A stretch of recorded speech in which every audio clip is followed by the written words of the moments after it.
Hola a todos, bienvenidos a este curso de plataformas de software para el control de procesos. En esta ocasión vamos a revisar un poco sobre el análisis matemático y la importancia de este análisis. Vamos a revisar un poco lo que son los métodos de optimización para buscar una solución.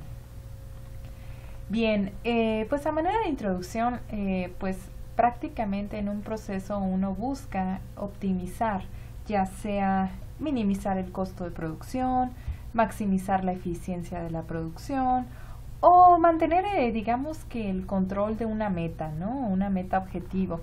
Entonces, si lo viéramos así como si fuera una mezcla de varios factores que intervienen en la optimización de los procesos y el control de los procesos mismos, pues necesitamos tener pues muchos factores, ¿no? Tales como pues datos, el know-how o el cómo se hace este proceso, los algoritmos, ¿no? La experiencia del experto, las variables que vamos a trabajar, de restricciones, algo que vamos a ir viendo más adelante, pues la función objetivo, ¿no? Que trataremos de estar optimizando ciertos algoritmos que trabajaremos o explicaremos básicamente para que puedan ser parte de una solución. Como resultado de ello, pues vamos a obtener pues tal vez bajo costo, tal vez en una ruta o en la producción, etcétera, alta calidad, sí, confiabilidad y la optimización como tal, ¿no? Entonces, pues para llegar a esto, pues sí necesitamos un modelo matemático que nos permita controlar, sí, u optimizar un proceso, ¿no? Entonces, antes de comenzar con la optimización necesitaremos identificar cuántos tipos de sistemas y cuáles hay. Por ejemplo, si nosotros clasificamos un sistema con base en el comportamiento que tiene en el entorno, podemos decir que hay dos tipos: los problemas o los sistemas determinísticos. Por ejemplo, en un problema determinístico, la variable de salida prácticamente se conoce dada la entrada. Es decir, por ejemplo, si este juego, ¿no? de ajedrez, pues ya se sabe cuál es el resultado. El resultado es prácticamente pues dar jaque mate al rey, ¿no? Entonces ese es el resultado. La estrategia que va a llevar uno pues puede ser diferente y hay múltiples combinaciones que se pueden generar, pero todas ellas llevan a lo mismo. Entonces no existe nada aleatorio, no existe ningún percance en este juego, por ejemplo. Entonces este es un problema determinístico que podemos conocer la solución. ¿Cómo llegamos a la solución? Bueno, de muchas maneras, ¿no? En cambio, hay procesos estocásticos. Estos procesos pues cuentan con una variable de salida que sí efectivamente puede depender del tiempo, pero también depende de una variable aleatoria, esta que denoto como G. Pues prácticamente cuando hablo de algo aleatorio, pues lo más fácil de identificar cuando hablamos de un juego, pues podemos decir el azar, ¿no? Jugar dados y pues lo que caiga, nunca vamos a saber realmente cuál es el comportamiento de estos dados, ¿no? Intervienen muchas cosas, pero pues no podemos determinar una respuesta dado que existe un término aleatorio. Entonces, pues debemos primero identificar si el proceso es determinístico o estocástico para poder resolverlo. Y cuando hablo de resolverlo, pues es optimizarlo o tratarlo, ¿no? De controlar. ¿Cómo nosotros trabajaremos todo el proceso algorítmico para poder optimizar un proceso, ¿no? Y hablo de optimizar, controlar como dos palabras que sí son distintas, pero sí tienen estrecha relación. Por ejemplo, para empezar nosotros necesitamos definir un modelo matemático en el cual pues necesitamos identificar las variables, la relación que existe entre todas las variables del proceso, ¿no? Por ejemplo, si voy a controlar temperatura, bueno, la variable que voy a estar trabajando es temperatura. Y tal vez la relación que existe con el entorno, dado que a lo mejor la temperatura es un gradiente de temperatura que tiene que ver con el espacio con el que se está rodeando el proceso, ¿no? La teoría detrás del modelo, pues está la metodología o la técnica que vamos a trabajar, ¿no? Entonces, También vamos a necesitar datos, posiblemente son datos determinísticos o posiblemente son datos estocásticos, es decir, datos que realmente son inciertos, ¿no? Dado de procesos estocásticos. Entonces vamos a tener a lo mejor dos tipos de datos, uno u otro, o como tal, ¿no? Dado que ya tenemos el modelo y los datos, entonces procedemos con el algoritmo de optimización o de control, según sea nuestro objetivo. Para esto, bueno, el algoritmo nos proporcionará una solución. ¿Y qué hacemos con la solución? Bueno, tenemos que tratar los datos, análisis. Es ahí donde pues se requiere mucho proceso estadístico, ¿no? Tal como análisis de varianza, procesos estadísticos que pudieran permitirnos verificar la solución, ¿no? Llámese regresión lineal, etcétera, ¿no? La visualización de los datos es muy importante y la interpretación, ¿no? Entonces, dado que ya hemos analizado la solución, esta vuelve a generar nuevos datos, nuevos modelos, porque posiblemente necesitamos cambiar nuestro modelo porque a lo mejor pues digamos que nuestro cliente sí pues no fue de su agrado tal vez, ¿no? La respuesta. Entonces nosotros necesitamos estar constantemente modificando este proceso de optimización y de control, ¿no? Entonces, hablando de problemas de optimización, digamos que queremos minimizar un costo, maximizar la eficiencia, etcétera, ¿no? Encontrar una ruta de menor costo, ¿no? Por ejemplo, o maximizar la producción, ¿no? Entonces, con alta calidad, etcétera, pues son métodos son problemas de optimización y van a existir métodos para resolverlos. Hablábamos de los procesos que son determinísticos y estocásticos. Entonces, para cada uno de ellos efectivamente hay algoritmos. Por ejemplo, algoritmos determinísticos, pues también se pueden clasificar en algoritmos de no gradiente, es decir, por ejemplo, tenemos aquí una búsqueda de sección dorada, por ejemplo, búsqueda Fibonacci.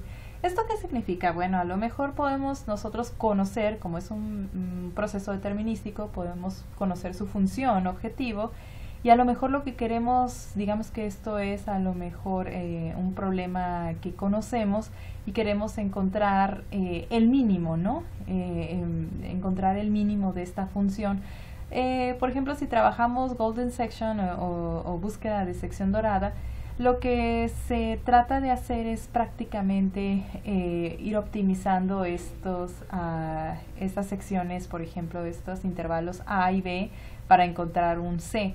Entonces, cada vez es un proceso iterativo, es decir, se hace múltiples veces hasta que logramos encontrar por secciones doradas, le llaman, es decir, una alfa, pues encontrar una alfa adecuada. Podemos lograr seccionar la función hasta lograr encontrar el mínimo de esta función, ¿no? Fibonacci es similar, nada más que los cortes son con base en la serie Fibonacci, ¿no? Esos son algunos ejemplos, obviamente hay más. También de los procesos determinísticos, para encontrar un mínimo, por ejemplo, están los que se basan en algoritmos de gradiente, por ejemplo, paso descendiente. ¿Esto qué significa? Dar pasos agigantados o pasos de un tamaño adecuado para lograr el objetivo. Eso significa que si el objetivo central es optimizar, es decir, minimizar un costo, a lo mejor comienzo con un punto y voy iterando hasta lograr el objetivo, ¿no? La idea de steep descent o paso descendiente es encontrar el tamaño del paso, pero ese tamaño de paso, si observan, es diferente cada vez, ¿no? Entonces es un gradiente, es decir, es una derivada, cada vez va cambiando hasta ir logrando el mínimo. Y bueno, dentro de los algoritmos estocásticos, pues ahí, por ejemplo, intervienen ya factores aleatorios. Por ejemplo, existen algoritmos heurísticos, por ejemplo, digamos que el vecindario más cercano.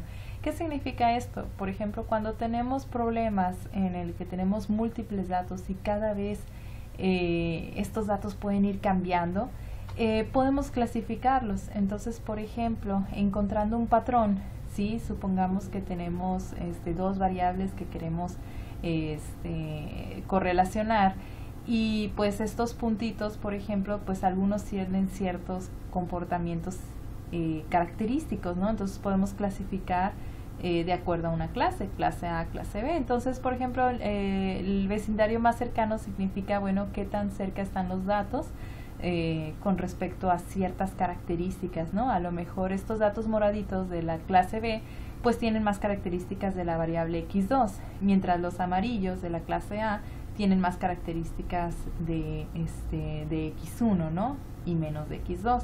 Los centrales pues prácticamente cuentan con ambas características, ¿no? Esto lo define el experto.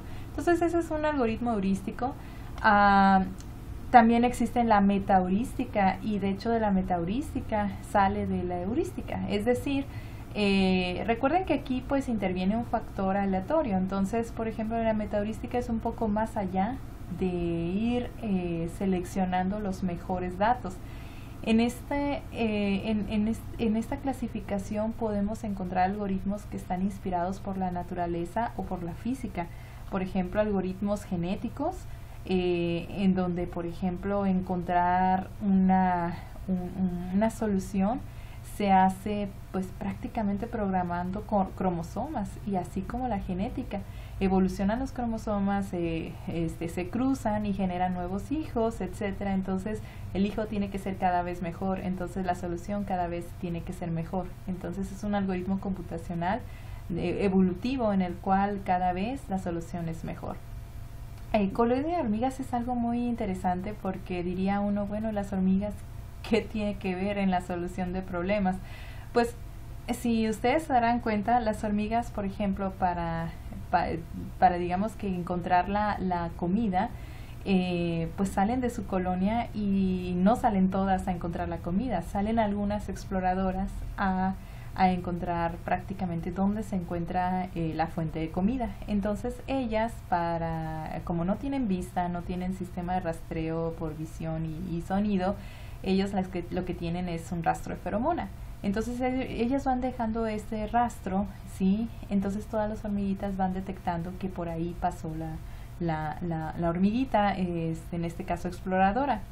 Entonces la intensidad de la feromona radica en la calidad de la ruta. En este caso, por ejemplo, a medida que hay más rastro de feromona, significa que esa ruta es la que ha sido mejor evaluada por las hormiguitas, en este caso las exploradoras, y las obreras que ya empiezan a trabajar. Entonces, pues ya prácticamente pues siguen la ruta encontrada, la óptima, pero bueno, no deja de terminar de explorar una que otra hormiguita para ver si hay rutas alternativas. Entonces, por ejemplo, ese es un método de optimización que se puede utilizar, bueno, puede ser en ruta, pero también se puede utilizar en cualquier otro proceso. Mientras tengamos múltiples opciones, la mejor opción es la que tenga mayor rastro de feromona. Obviamente pues es un punto importante, lo veremos un poquito más adelante. Y bueno, tenemos prácticamente diversos algoritmos, ¿no? Inspirados en la física, ¿no? Entonces, algunos problemas entonces que requieren optimización, pues prácticamente los sistemas mecánicos, como ejemplo, ¿no? Un sistema de suspensión de auto pues requiere una optimización de la distribución de las fuerzas, ¿no? Que intervienen para pues permita anular las fuerzas de impacto, y pues que no podamos sentir un impacto que nos pueda lastimar, ¿no? O que sea muy molesto. En la predicción de trayectorias, si observamos ahorita, hay muchas aplicaciones también para optimizar ruta, ¿no? Entonces eso es algo muy importante. Pues y también lo que compete también parte de la materia es controlar tal vez un objetivo, ¿no? Es decir, mantener un nivel adecuado, ya sea de algún líquido, de algún fluido, o el nivel de la temperatura, etcétera. Entonces, si observamos, un proceso no es simplemente mantener un target, ¿sí? O una meta, es poder optimizar tal vez las rutas alternativas o los procesos alternativos, incluso optimizar entonces los artefactos que van a intervenir en el proceso. Entonces, como ejemplo, ¿no? Si nosotros estamos planeando rutas, ya sea de robots o demás, podemos encontrar la mejor ruta Lo más fácil es identificar la ruta más corta, ¿no? Pero pues cuando hablamos de tráfico y demás, pues ya son muchas cosas que intervienen, ¿no? Entonces podemos ejemplificar cuando es precisamente una ruta muy buena. Entonces, por ejemplo, si hablamos un poco de hormigas, cómo encuentran su ruta, supongamos que la hormiguita va del punto I al punto J. Vamos a denominar D y J como la distancia que existe entre el punto I y la J. Entonces la hormiguita lo que hace es camina y cuando se encuentra estas opciones para poder evaluar cuál es la mejor, bueno, pues ella evalúa con base entonces en una probabilidad de decisión, ¿sí? Esto me permitiría saber, esta probabilidad de decisión me permitiría conocer la calidad de la ruta. Entonces, esta probabilidad de ir del punto I a la J, K entonces sería, por ejemplo, cada una de las hormiguitas, prácticamente pues tiene un valor, ¿sí? Cuando la J no ha sido visitada, y 0 pues mientras ya ha sido visitada, ¿no? Entonces, ¿qué es tau? ¿Qué es eta? Bueno, tau y J es prácticamente el rastro de feromona que va a existir por cada una de las alternativas, de las rutas alternativas, y eta no es más que el inverso de las distancias, es decir, si eta fuera muy grande, significa que la distancia entre I y J es prácticamente 0. Entonces nos conviene tener una eta muy muy grande para poder evaluar entonces que la distancia, por ejemplo, aquí evaluada es la más conveniente porque es la menor encontrada, ¿no? Alfa y beta son parámetros que ustedes regulan, entonces ahí es lo interesante de este algoritmo. Tal vez alfa y beta son los factores que, por ejemplo, si ustedes observan, si beta es 0, un número elevado a la 0 siempre es 1, entonces ahí prácticamente la probabilidad de decisión sería nada más con el rastro feromona, no con el inverso de la distancia. En cambio alfa, si fuera 0, nada más la probabilidad de decisión sería con base a la distancia. Entonces alfa y beta podrían ser parámetros que podríamos optimizar y encontrar para poder decidir la mejor opción. Entonces pues la hormiguita empieza a decidir, ¿no? Eso es un ejemplo de cómo planificar encontrar una buena ruta, por ejemplo, ¿no? Pero digo, bueno, no solamente rutas, esto puede ser, por ejemplo, un proceso que tenga múltiples alternativas, y tau y eta pueden cambiar. En vez de eta ser distancia, puede ser, pues tal vez temperatura, tau puede ser, efectivamente tau puede, sí tendría que ser entonces el rastro de feromona para saber cuál es la mejor digamos, opción, pero eta puede cambiar, puede ser otra cosa, ¿no? El inverso de lo que tú deseas, por ejemplo, ¿no? Entonces, pero se aplica mucho en grafos esto, ¿no? Ahora, ya cuando hablamos de procesos que realmente siempre están variando, por ejemplo, una ruta, pues prácticamente lo que podemos hacer es, pues una ruta, el objetivo no cambia, bueno, normalmente no cambia y no está variando con respecto al tiempo, ¿no? Si llegara a cambiar, entonces pues tenemos pues múltiples alternativas que podemos nosotros elegir de manera iterativa.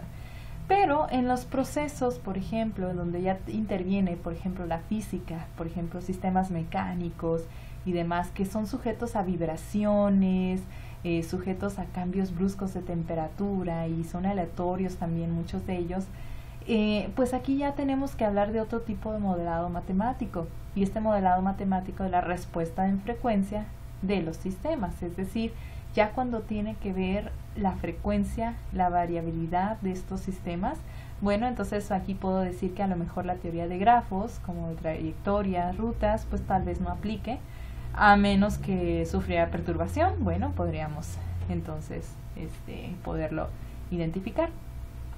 Entonces, para todos estos sistemas en donde la frecuencia va a intervenir, es decir, la vibración, perturbaciones, etcétera, pues tenemos que analizarlo con respecto a una variable que se llama S, y ya muchos de ustedes sabrán que es una función de transferencia. Lo que vamos a determinar es prácticamente un modelo matemático que describa una ecuación matemática que señale la respuesta del sistema con respecto a la frecuencia.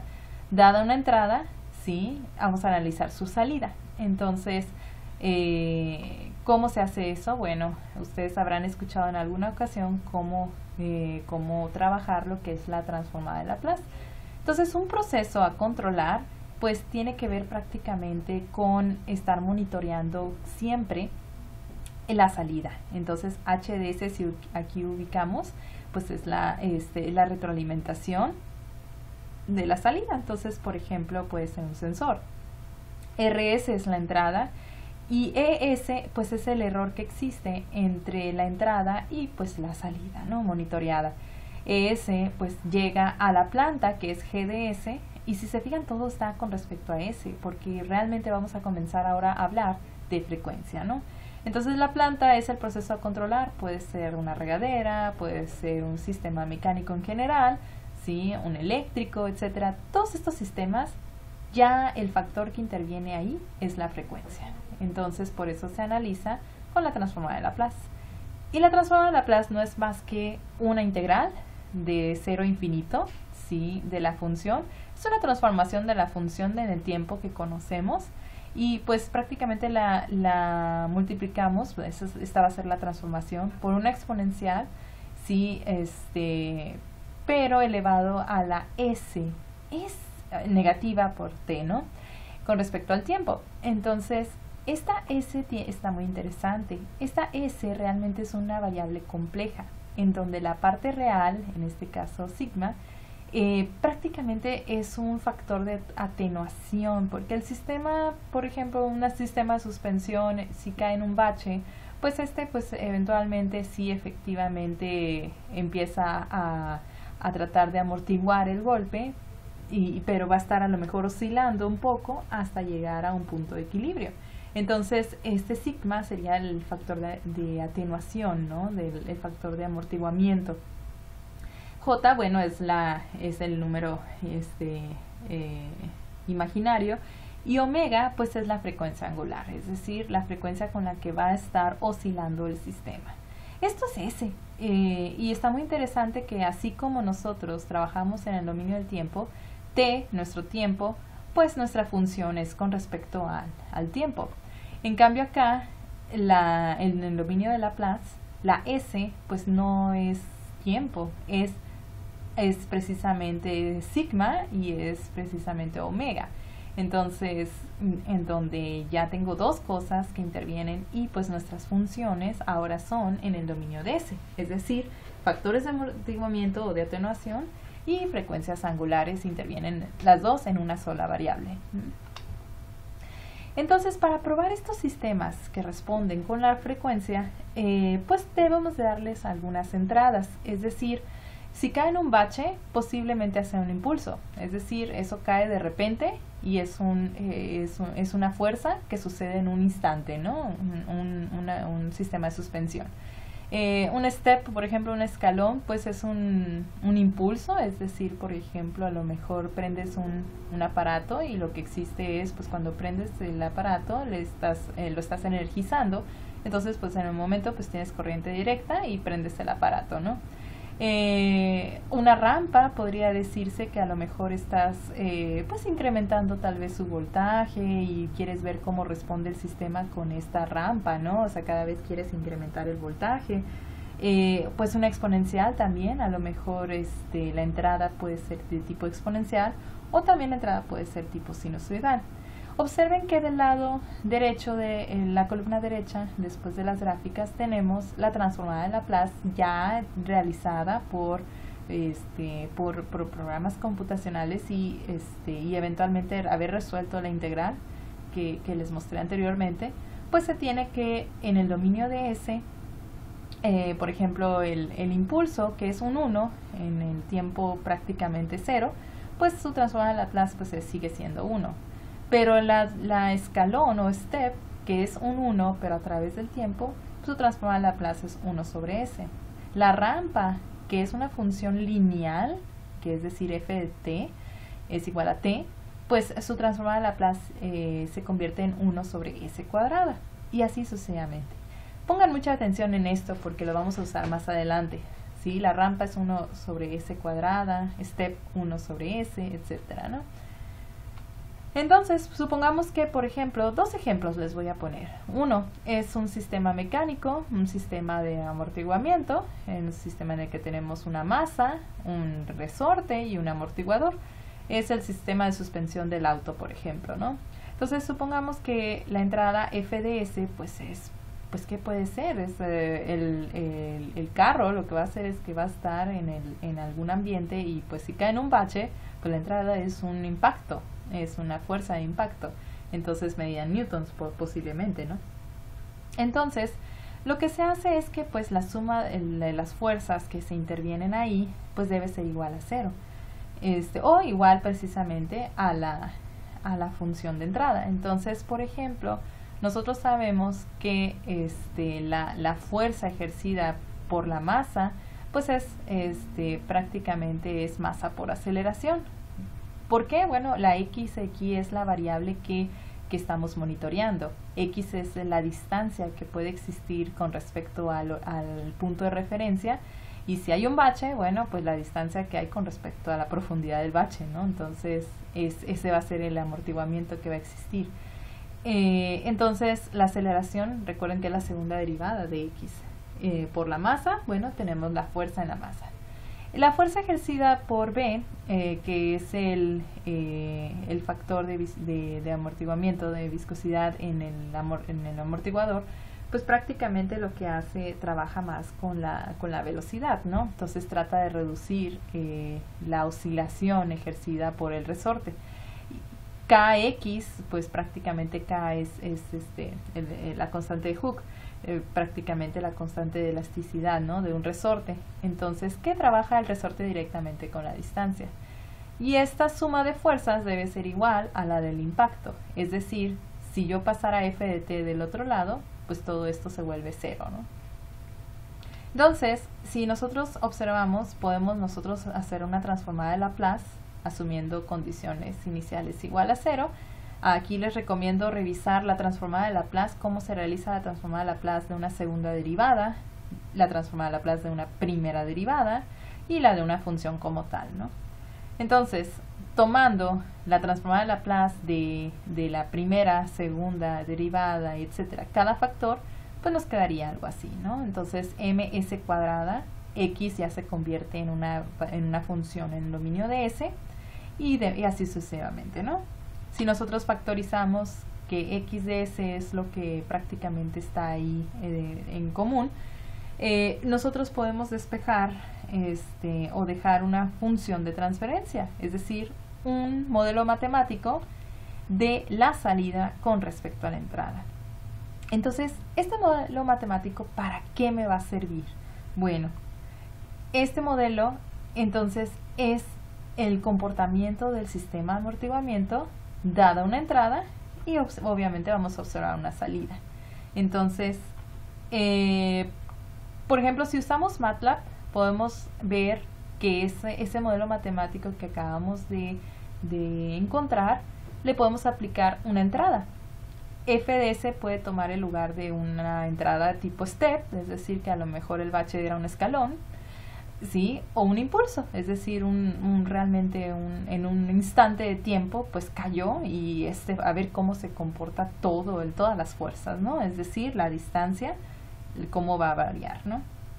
En MATLAB, pues necesitaremos primero, pues le daremos algunos valores. La masa va a ser 1 kilogramo, la constante del resorte, pues es 1 newton por metro, la constante de amortiguamiento, 0.2 newton segundo por metro, y la fuerza de entrada, pues 1 newton, digamos, ¿no? Supongamos que tenemos esos datos.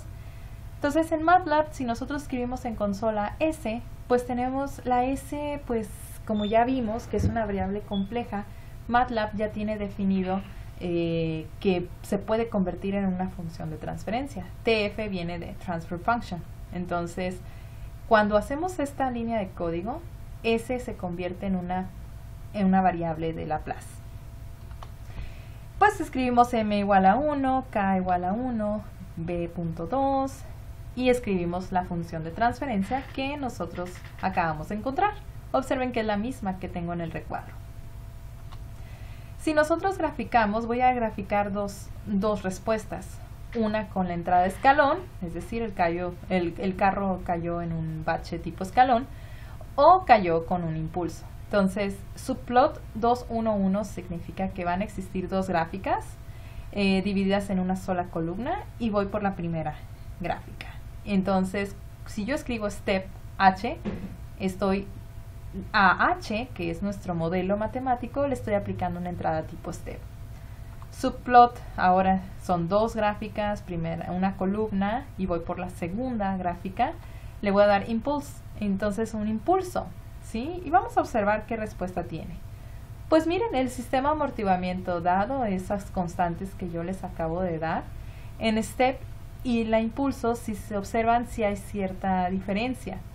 Pero como tenemos amortiguamiento, pues si observaran, pues prácticamente en 30 segundos, a partir de 30 segundos ya empieza a estabilizarse el carro, mientras que la distancia prácticamente pues va variando, va oscilando hasta lograr el objetivo de estabilización. Pero bueno, en este caso, por ejemplo, la del impulso, pues prácticamente pues sí, llega a 1 y de repente ya vuelve a 0, ¿no? Porque realmente el impulso solamente ocurre en un instante de tiempo. Entonces tarda algo de tiempo en estabilizarse. Y así podemos estar probando muchas entradas. Entonces, para esto nos sirve conocer la función de transferencia. Otro ejemplo y último, podría ser, por ejemplo, el controlar un nivel de fluido, ¿no? En un tanque. Entonces, por ejemplo, vamos a encontrar a ver cómo es este flujo de salida, ¿no? Dado que tenemos pues una válvula regulatoria, esta R que tenemos ahí, que ofrece resistencia al paso del fluido, pues una tasa de entrada de fluido, vamos a tener cierta altura, ¿sí? Y un flujo de salida. Entonces, pues esto prácticamente podemos definirlo como que adentro del tanque pues hay un volumen. Entonces este volumen pues va a estar variando si nosotros empezamos entonces a regular, ¿sí? el fluido. El volumen pues sabemos que es área, ¿sí? Área de la base por la altura, ¿no? del tanque, y esta altura eventualmente es variable, por eso le ponemos DH, porque la altura pues va a variar dependiendo de cuánta entrada tenemos y cuánta salida tenemos. Necesitamos encontrar la función de transferencia, es decir, el modelo matemático que describe el comportamiento de una salida con respecto a una entrada. Entonces, para esto, bueno, sabemos que el volumen también varía dependiendo del flujo de entrada con respecto al de salida. Entonces, el flujo de entrada Qin menos el flujo de salida Qout, pues sería exactamente igual al volumen que acabamos de escribir anteriormente, A por la derivada de H. Vamos a considerar algunos factores, por ejemplo, ρ es la densidad de fluido, y prácticamente la fuerza con la que se descarga el fluido pues tiene que ver mucho también con la gravedad. Entonces ρ por la gravedad, la aceleración de gravedad y la altura nos daría entonces la fuerza de descarga del flujo, ¿no? La restricción sobre la descarga pues es R, donde es una válvula que ofrece resistencia. Y bueno, el flujo de salida pues normalmente se conoce que está dado por la fuerza de descarga con respecto a la restricción, ¿no? Que es la válvula. Dado esto, pues podemos nosotros ahora sí formular una ecuación matemática. Si nosotros entonces sustituimos Qout por lo que ya tenemos, que es el flujo de salida, podemos obtener esta ecuación. Y bueno, me gustaría que esta ecuación se le encontrara como una forma de este tipo, donde tenemos un sistema de primer orden, ¿sí? En donde tiene una tau, que es un factor, ¿sí? Una primera derivada, y bueno, tenemos la función objetivo, en este caso la función de salida, θ o, igual a una constante de proporcionalidad y una θ i. Esto es una formulación matemática. Vamos a ver si podemos, reorganizando los numeritos que tenemos en la ecuación anterior, bueno, en la ecuación de arriba, Y si los reordenamos, si hacemos un poco de álgebra, pues efectivamente encontramos que pude reorganizar DH es mi D teta O, o sea, DH es prácticamente la salida, ¿no? Teta O. AR sobre rho G, pues todo eso es la tau. H es teta O. R sobre rho G, pues es la K que había solicitado. Y Qin, pues es la teta in, es decir, la entrada, el flujo de entrada. Entonces, dado que tenemos esto, voy a omitir un poco las constantes específicas y voy a concentrarme en la formulación pues más formal. Nosotros entonces procedemos a transformar con el dominio de S con Laplace, recordando las tablas de cómo transformar una derivada al dominio de Laplace y las funciones, pues nos queda algo así: tau S teta O, y en el dominio de S, teta o S igual a K teta I S. Entonces, si nosotros factorizamos teta O y despejamos salida con respecto a entrada, pues vamos a tener esta función de transferencia. Y ahí está la función de transferencia, el modelo matemático que describe una salida dada una entrada. Entonces, si usamos MATLAB con esta función de transferencia, vamos a ver qué pasa. Recuerden que es un control de nivel del tanque. Entonces, volvemos, escribimos S del dominio de Laplace, escribimos, digamos que el factor K es 1.5, tau 13.5, supongamos. Y bueno, si escribo la función de transferencia tal cual la acabo de descubrir, puedo entonces, voy a graficar dos funciones de entrada. La función de transferencia con una entrada tipo escalón, digamos que llenamos el tanque con un nivel constante.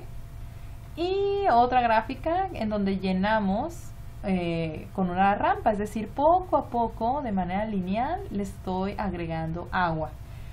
Recuerden que en MATLAB no tenemos una función de rampa, pero como sabíamos que la función la transformada de Laplace de la rampa era 1 sobre S cuadrada, pues divido o multiplico la función de transferencia por 1 sobre S cuadrada. ¿Por qué? Porque si despejo la salida, que es prácticamente esta, teta I, si la paso para acá, entonces estoy multiplicando a la función de transferencia, entonces tengo teta O. Y la gráfica, miren qué interesante, son exponenciales, ¿sí? A un step, bueno, significa que el step quiere mantener el 1 que yo les había dicho. Dice, pues el step es un 1, pero obviamente tarda en llenarse hasta el step. Pero en cambio, si lo voy haciendo gradualmente como si fuera una rampa, en teoría debería haber una respuesta lineal, pero no. Tarda un poquito, entonces tiene un comportamiento exponencial. Entonces, pues esto es prácticamente un poco del modelado matemático. Espero les pueda ayudar. Recuerden que la intención es optimizar o controlar, mantener una meta.